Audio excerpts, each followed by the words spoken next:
Bueno, pues vamos a dar inicio a nuestra segunda mesa redonda del día. Decíamos que en Guipúzcoa hemos logrado importantes avances en la reducción de la exclusión social, pero el trabajo no está completo y yo creo que aún debemos seguir esforzándonos para garantizar que, sobre todo, que nadie se quede atrás, ¿no? Y para poder hablar de cómo podemos seguir avanzando en espacios donde todas las personas se sientan respetadas y valoradas, pues bueno, hemos reunido aquí a varias voces autorizadas que nos van a ayudar a hablar de todo ello. Tenemos con nosotros a Mikel Castander, Zabalduz Gizarteratze arloko zuzendaria. Kaixo, Mikel. También tenemos a Marian Martínez con nosotros, Sustargiko zuzendari nagusia, directora general de Sustargi. Está con nosotros también Fernando Nebreda, Oasoaldeako gerentea, y Joseba Zalakain, SISeko zuzendaria, director de SIS. Gracias a todos por asistir. Y como decíamos, vamos a hablar de inclusión, que significa pues hacer a los individuos partícipes de un proyecto común, ¿no? En un contexto social y comunitario. Vamos, si os parece, a empezar a definir qué es la inclusión. Por ejemplo, respecto a la solidaridad, respecto a la integración, ¿por qué es fundamental ser inclusivos? Joseba. Bueno, yo a la pregunta de qué es inclusión, en realidad casi es un poco seguir con el debate que ha habido hasta ahora, ¿no? Si diferenciamos, como preguntabais, por una parte yo diría entre inclusión e integración, teóricamente al menos hay una diferencia. Integración es que las personas se adapten a un marco que ya existe, a unos patrones o a unas estructuras que ya existen. Inclusión sería más bien que ese marco se adapte también a las personas, ¿no? Que no solamente sean las personas las que se adaptan a un marco que ya está predefinido, sino que ese marco social, esas estructuras sociales, sean capaces de adaptarse a la diversidad, ¿no? A las diferencias por culturales o funcionales, etcétera, etcétera, de otro tipo.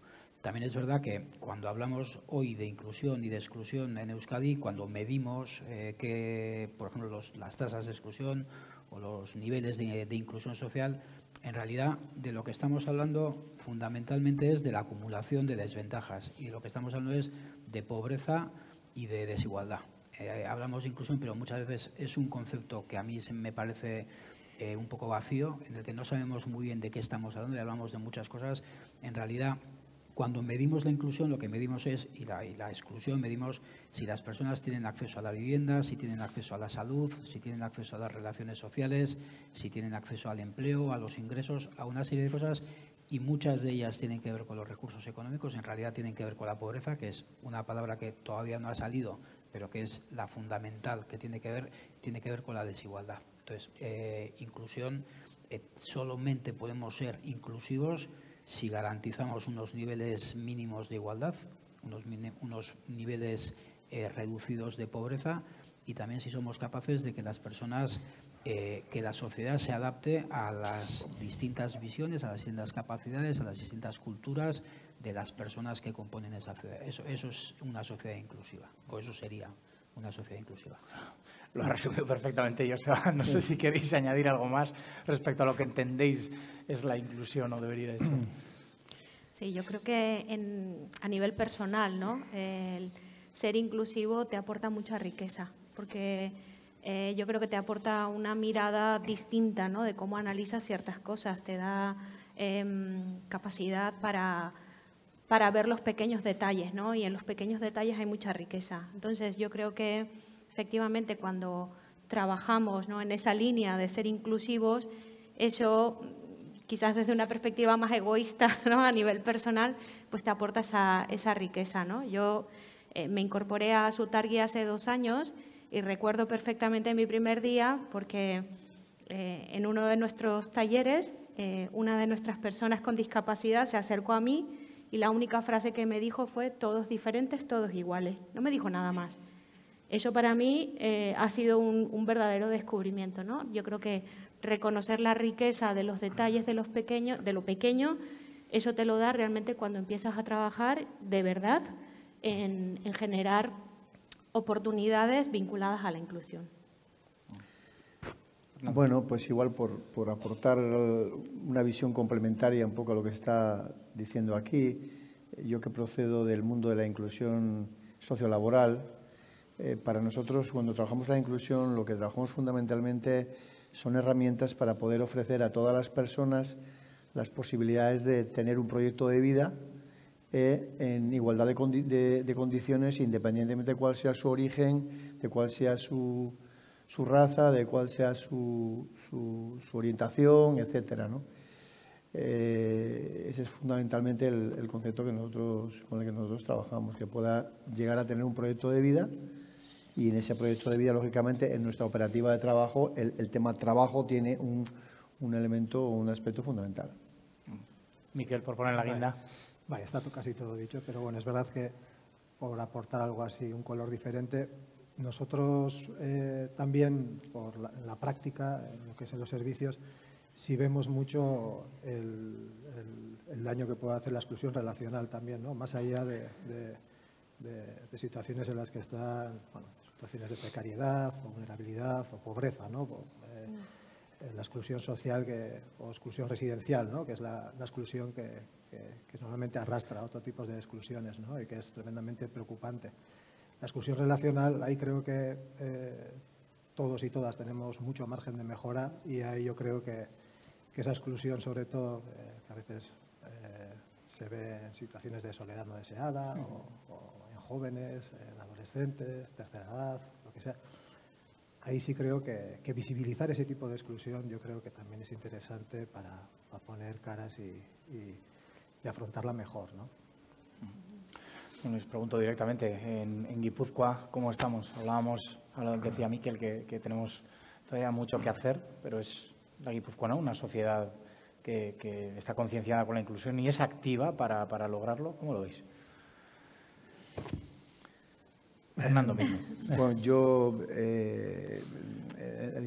hablaría de diferentes niveles. Yo creo que a nivel político institucional creo que existe una conciencia bastante grande. Creo que Guipúzcoa, y yo sí lo puedo decir porque no soy político, yo sé que Maite antes le daba igual un poquito de pena decirlo, ¿no? Porque bueno, pues que igual iba a pensar que uno pues se quiere poner como... Pero sí es verdad que Guipúzcoa es un territorio referente, pero a nivel internacional, ¿no? en políticas de inclusión. Y por lo tanto, pues a nivel institucional yo creo que existe conciencia, existe estrategia, existen medios, y va perfeccionándose además el modelo de gobernanza o de relación tanto entre los diferentes niveles institucionales como el ámbito público y el ámbito privado, ¿no? Otra cosa diferente ya es en el ámbito social y personal, en el que también, como comentaban los miembros de la mesa anterior, sí percibo diferencias, aunque considero que en el ámbito conjunto del Estado español es de los territorios donde mejor conciencia existe respecto a la inclusión. Lamentablemente tengo que decir que en el conjunto de España se ha retrocedido muchísimo, bajo mi punto de vista, en los últimos 10-12 años respecto a este concepto, y que existe una amenaza muy clara de perder conciencia y de que las personas más en riesgo de exclusión pierdan derechos y pierdan herramientas, ¿no? Aquí todavía creo que no estamos en ese momento, pero bueno, siempre hay que estar vigilando porque el enemigo acecha, digamos, ¿no? Y hasta ahí puedo y quiero leer. ¿Cómo lo veis vosotros? Sí, yo creo que efectivamente hay experiencias que son de destacar, no solo porque las vivimos aquí, digamos, dentro de casa, sino que también a nivel europeo son referentes, como puede ser el caso del modelo vasco de inclusión, ¿no? Para acompañar a las personas con discapacidad realmente no solo a tener un trabajo o a generar unos ingresos, sino que realmente puedan desarrollar su proyecto de vida. Y pongo ese porque efectivamente cada persona pues tiene necesidades totalmente diferentes, intereses, y yo creo que esas experiencias pues han ayudado de alguna manera a que las personas puedan también ir evolucionando. Entonces, en ese caso, digo, por poner un caso muy concreto, creo que es de destacar, ¿no? Sí que creo que también podríamos destacar algunos otros, ¿no? Yo creo que la labor que en general en Guipúzcoa hacen las empresas de inserción y otro tipo de estructuras también es de destacar, porque tienen esa sensibilidad. Y yo coincido con lo que decía Fernando, que a nivel de sociedad tenemos que estar como muy alertas, ¿no? En el sentido de, estoy pensando las nuevas generaciones, ¿no?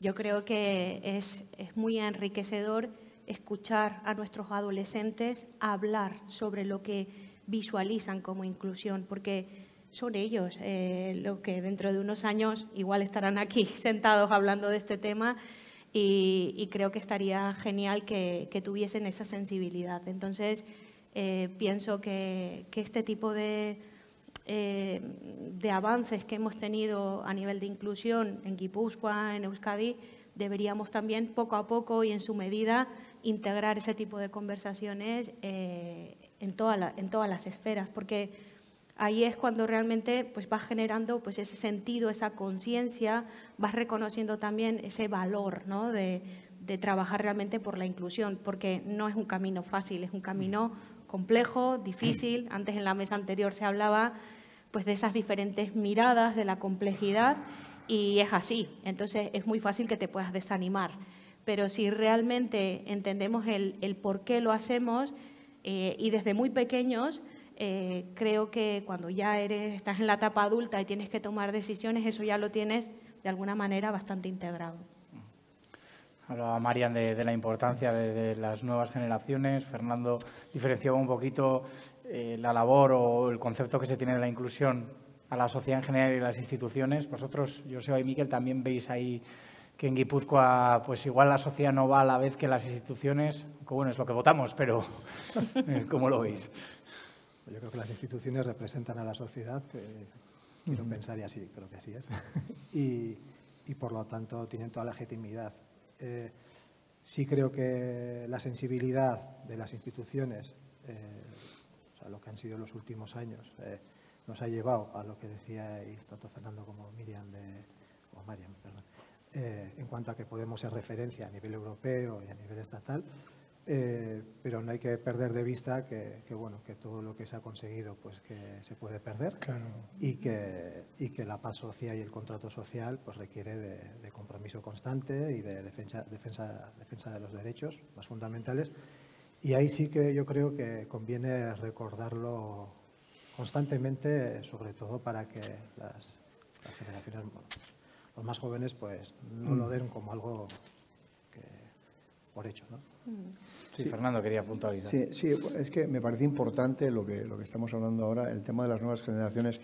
Yo percibo que es necesario introducir la educación para la inclusión y para la diversidad en las escuelas, ¿no? Creo que esto es una asignatura pendiente. ¿Y por qué? Porque las nuevas generaciones no tienen tampoco una perspectiva ni un conocimiento histórico de por qué estamos en el momento en el que estamos, por qué tenemos los valores que tenemos y por qué existen las estrategias y las actuaciones que hay, ¿no?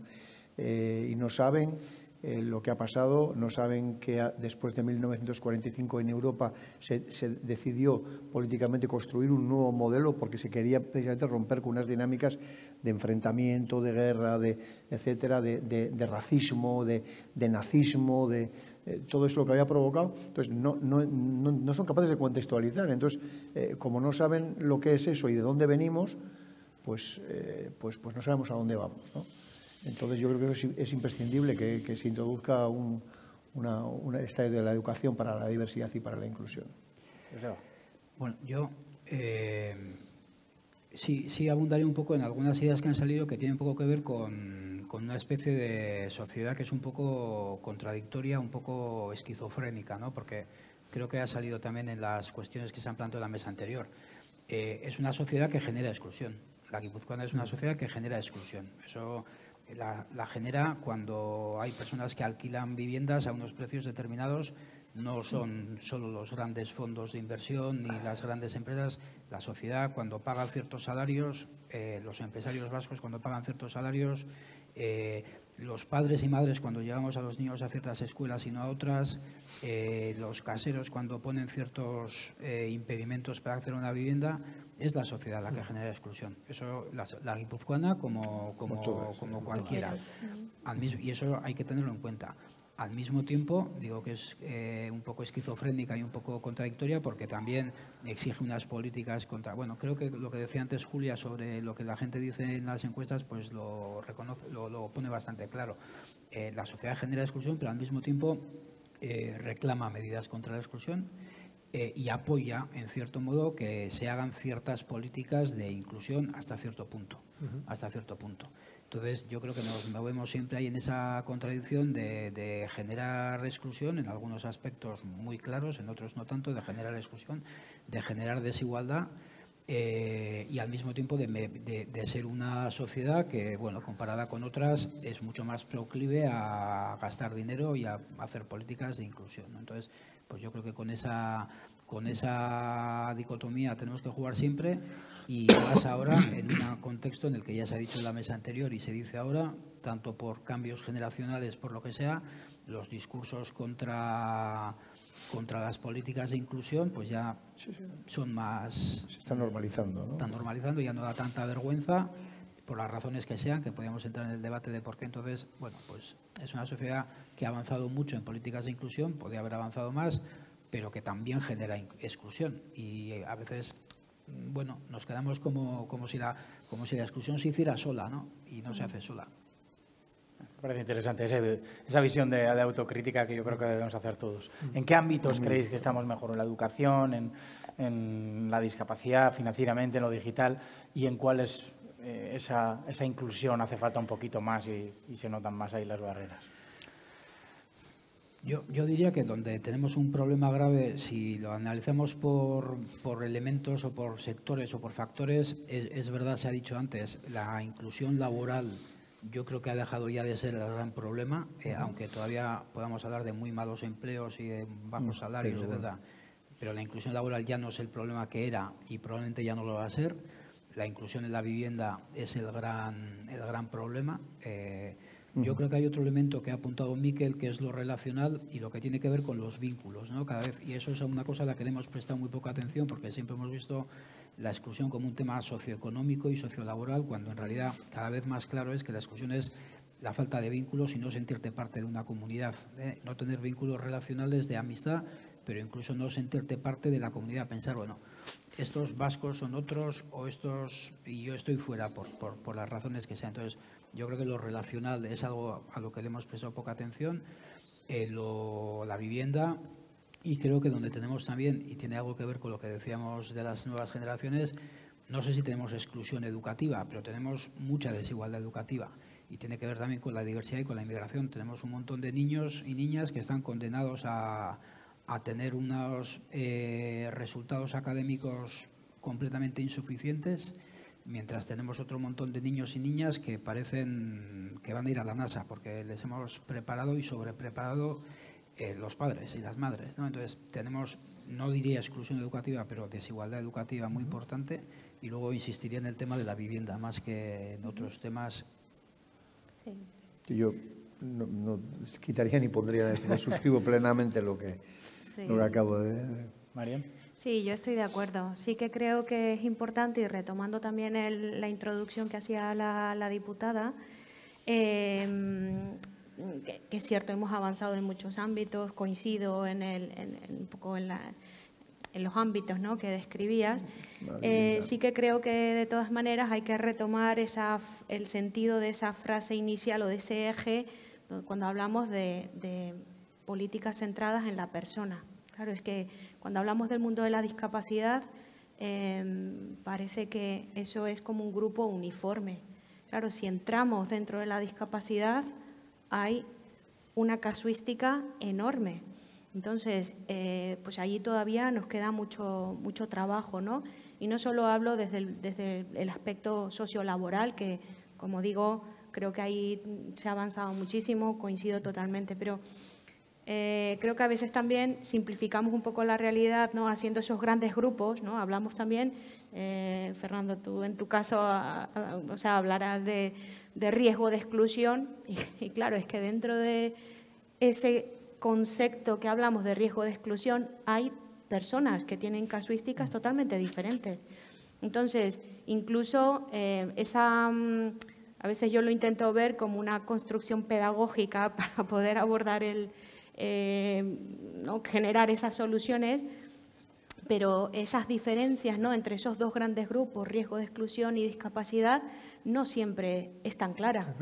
¿Por qué? Porque nosotros atendemos personas en situación administrativa irregular que no pueden tener acceso a una valoración de discapacidad porque sencillamente están en el sistema pero no son parte del sistema.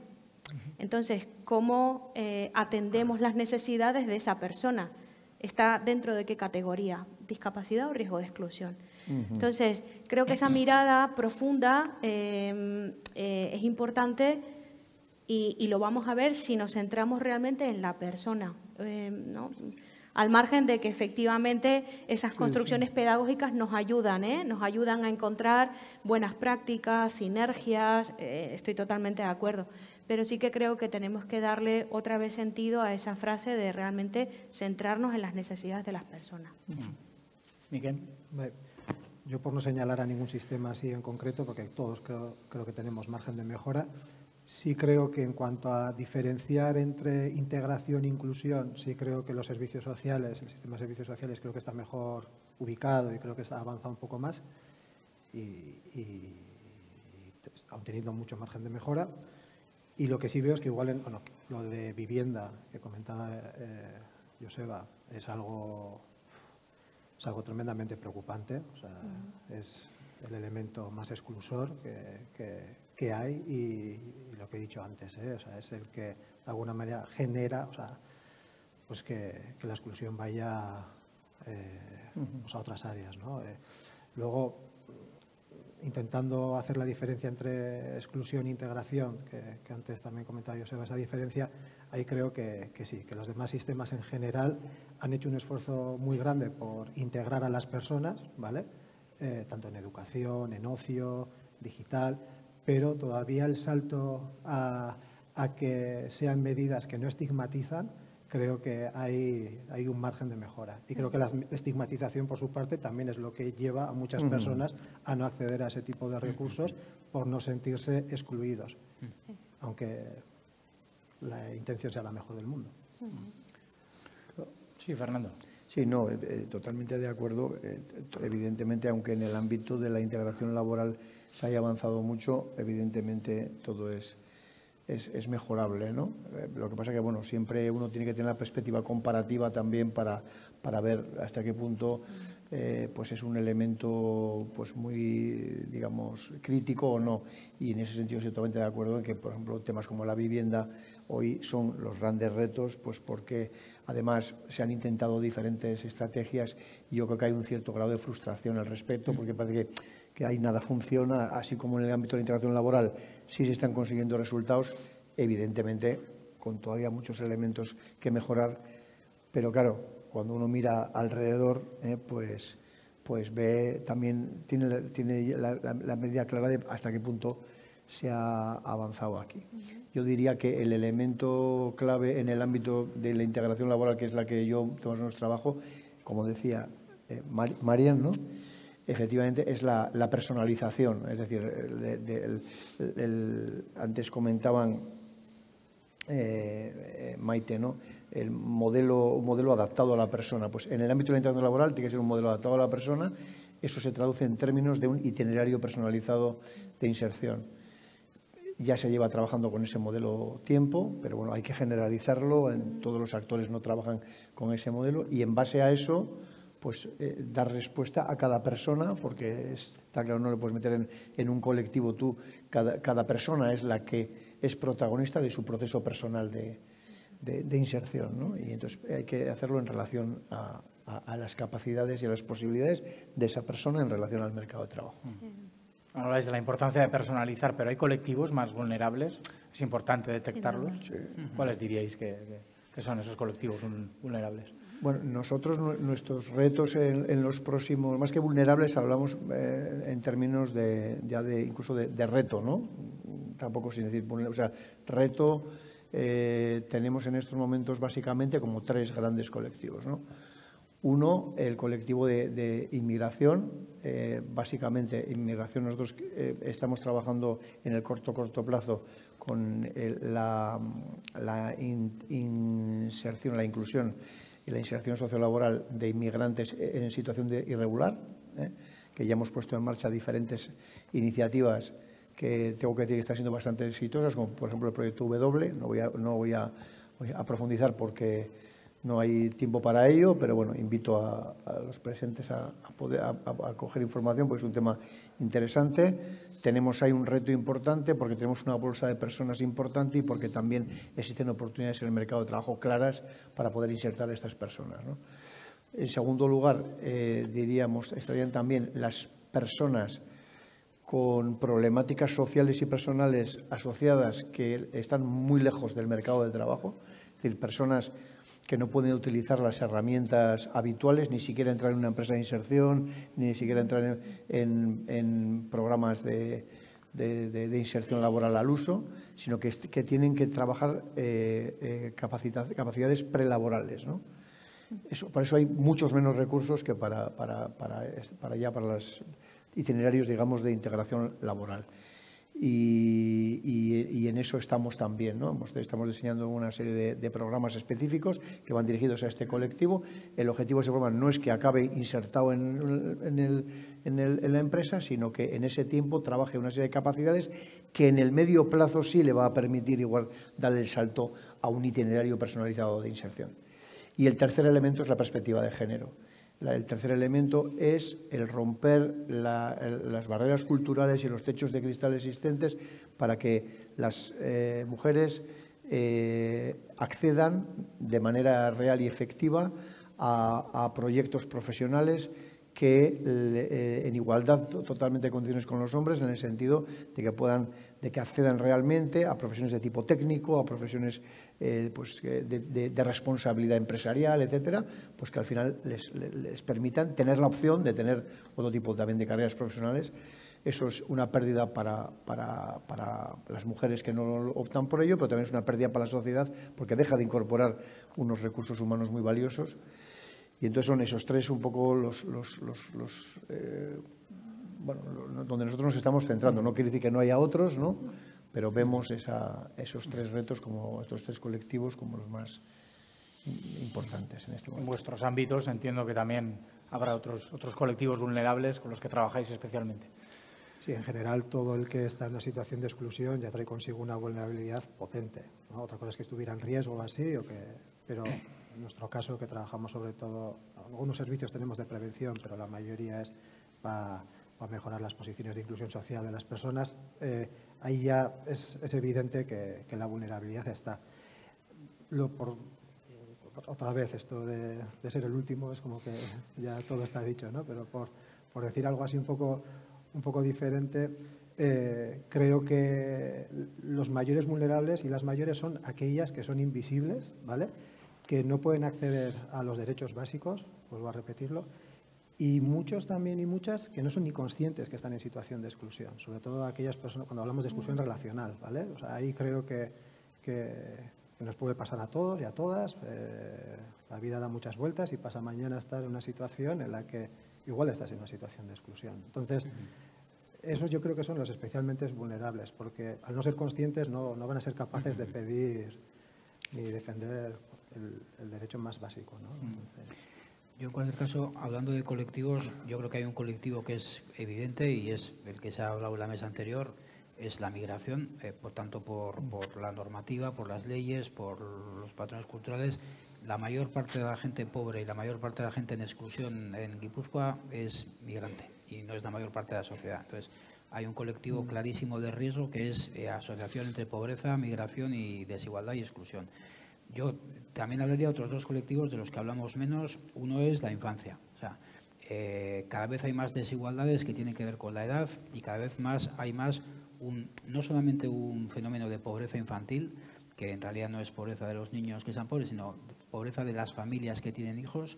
Cada vez hay más diferencias intergeneracionales en temas de de pobreza y de recursos económicos y, sobre todo, un poco lo que he querido decir antes, estamos generando unas desigualdades dentro de la infancia y dentro de la juventud que van a ser desigualdades dentro de 15 o 20 años dentro de los adultos. Estamos condenando a una parte importante de una generación a no tener recursos suficientes para la inclusión dentro de 15 o 20 años. Y eso lo vamos a ver porque no tienen ni los apoyos educativos, ni económicos, ni de estímulos suficientes cuando otros niños y niñas de su misma generación sí los tienen. Entonces, yo creo que a ese colectivo que es el riesgo de exclusión dentro de unos pocos años deberíamos prestarle más atención, o a esas desigualdades que tienen que ver con la edad. Y luego yo hablaría de otro tercer colectivo en riesgo de exclusión del que no hablamos mucho, que es también el de esas personas que se sienten, sobre todo hombres mayores, que no han tenido una trayectoria laboral muy continua o lo han tenido muy inestable, solos, que no se sienten parte de la sociedad y que es además donde se generan discursos machistas, discursos racistas, discursos de sentirse fuera, completamente al margen de esa, incluso conspiranoias, etcétera. Entonces, ahí hay un colectivo que también está en una situación de ruptura de vínculos socioeconómicos, que muchas veces además con muy poca capacidad para autocuidado, y esos colectivos son pequeños, pero también es un colectivo de riesgo muy importante al que hablamos de soledad, y es un problema de soledad, pero es un problema que va más allá, es también de integración sociolaboral, de recursos económicos, y es también un colectivo al que igual no necesariamente inmigrantes, sino más autóctono, y que también, bueno, pues también es un colectivo de riesgo al que no le hacemos suficiente caso. Interesante. Marian, si quieres añadir alguno más. Sí, yo, a ver, nosotros en general pues tratamos, insisto mucho en esto, en mirar a la persona. Entonces, cualquier persona que pueda estar en riesgo o en exclusión social, pues nosotros lo que intentamos es eso, ¿no? Ofrecer ese itinerario personalizado. Sí que me gustaría poner el foco también en un tema que está conectado con la mesa posterior, que es la de envejecimiento, ¿no? Estamos hablando de envejecimiento de la población en general, sí, y por ejemplo a los centros especiales de empleo, una situación que bueno, es un reto, ¿no? Importante es cómo afrontamos de ese proceso de offboarding, ¿no? de las personas con discapacidad cuando va finalizando su vida laboral, ¿sí? Porque una característica bastante habitual en este grupo de personas suele ser la necesidad de certidumbre, de rutinas y demás. Y justamente cuando se rompe esa rutina que hemos establecido en el ámbito laboral, ¿no? Que ellos reproducen mucho en su ámbito personal, enfrentarse a ese día, al primer día de la jubilación, si a todos nos puede generar cierta incertidumbre, para ellos es una situación muy compleja, porque además, afortunadamente, como la esperanza de vida de las personas cada vez es mayor, pero ellos se van a encontrar con ausencia de red familiar para afrontar ese momento. Entonces, eso nos tiene que preocupar desde ya. Quiero decir, no es cuando se jubilen ya veremos qué hacemos, sino que yo creo que lo tenemos que empezar a trabajar desde ya, y nosotros ahí sí que tenemos un reto que queremos abordar, ¿no? Y luego sí que también me gustaría poner el foco en el perfil de ese grupo de personas que están en riesgo de exclusión. Nosotros ahí no nos estamos planteando, estamos trabajando para abordar el qué, yo creo que coincidimos, pero el cómo. Quiero decir, creo que en la mesa anterior se hablaba también de asociar la inmigración con trabajos de poco valor añadido, ¿no? Nosotros, la propuesta que estamos haciendo para este colectivo es que tengan un itinerario de inserción vinculado a sectores que son estratégicos para Euskadi.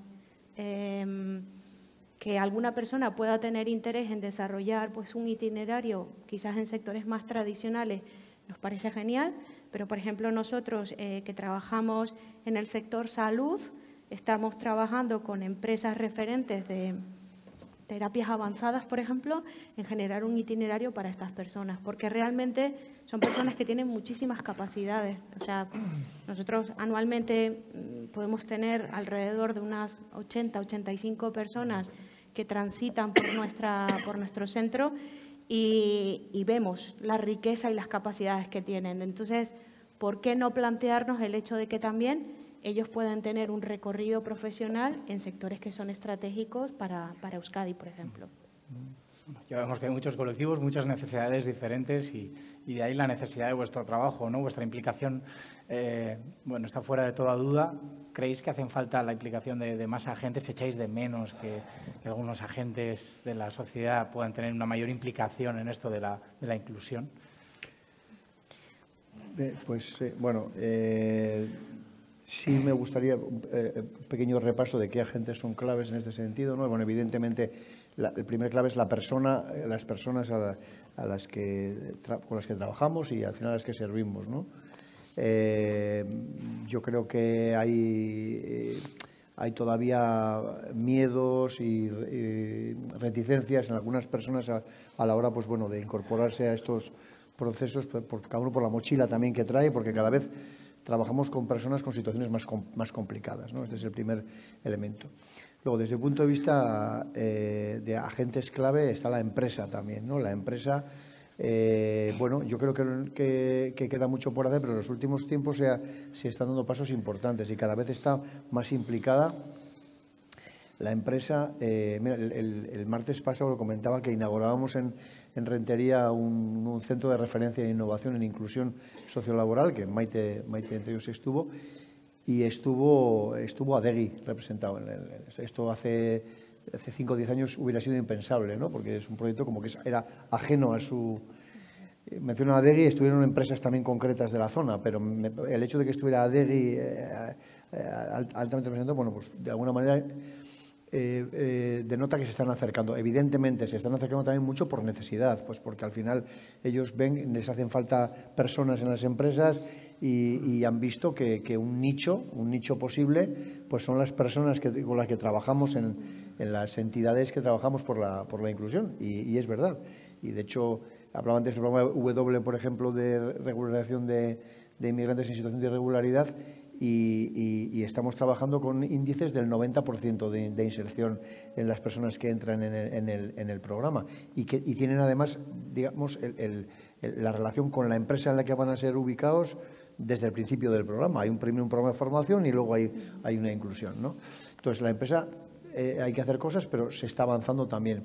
En el ámbito interinstitucional creo que hay un elemento clave.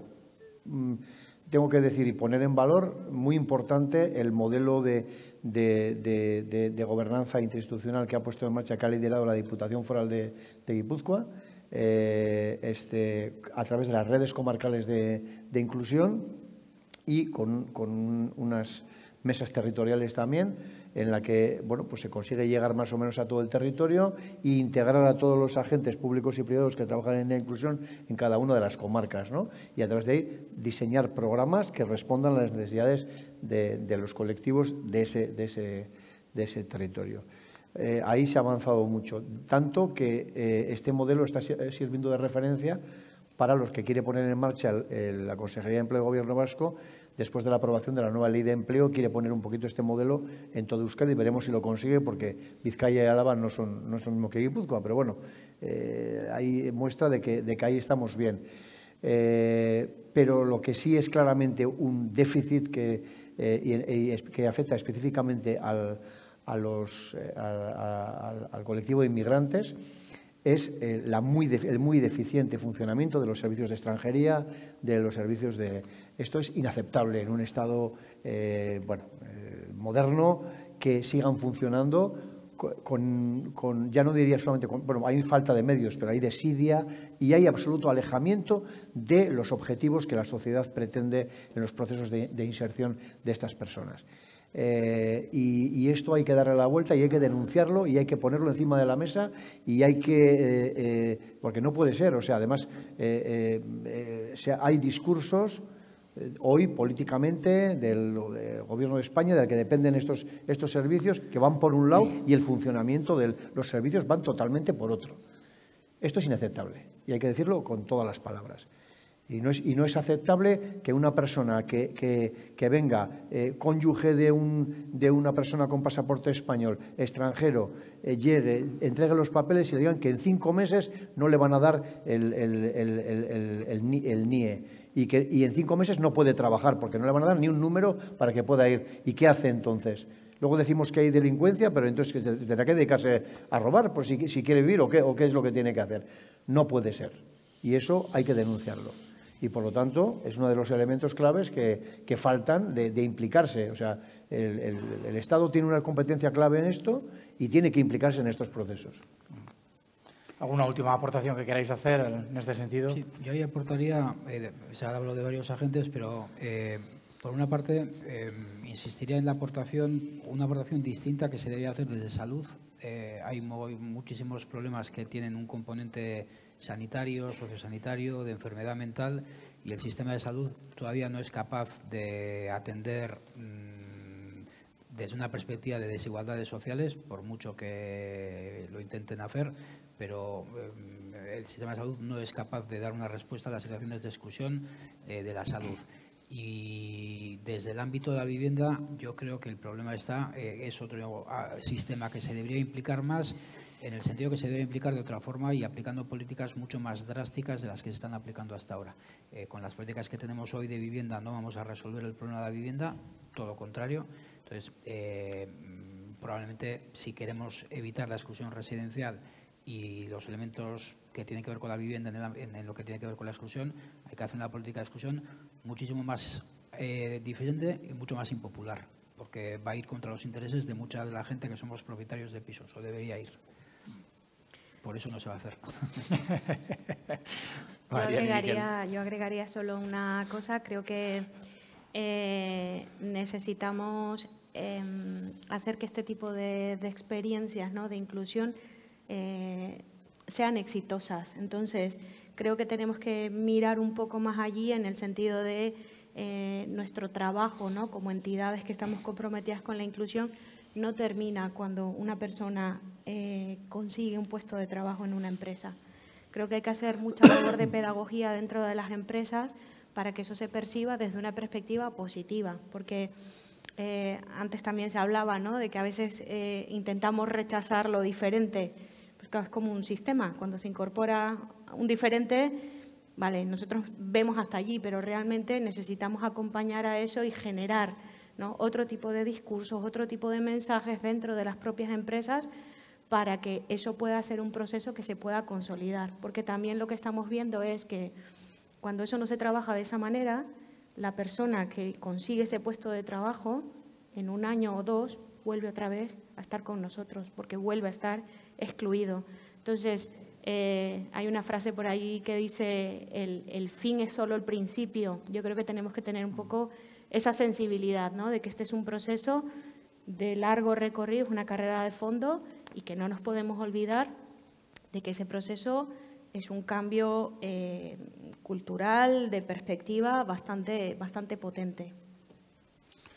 Muy bien, pues la verdad es que ha sido un placer escucharlos a los 4, así que, bueno, aquí ponemos punto y final a esta segunda mesa en la que hemos hablado de inclusión. Miquel Castander, director del área de inclusión de Zabalduz, eskerrik asko. Marian Martínez, directora general de Sutargi, mila esker. También a Fernando Nebreda, Oarsoaldeako gerentea, mila esker, Fernando. Eta Joseba Zalakain, director de SIS, baita ere, mila esker. Eta hurrengora arte. Vale, eskerrik asko.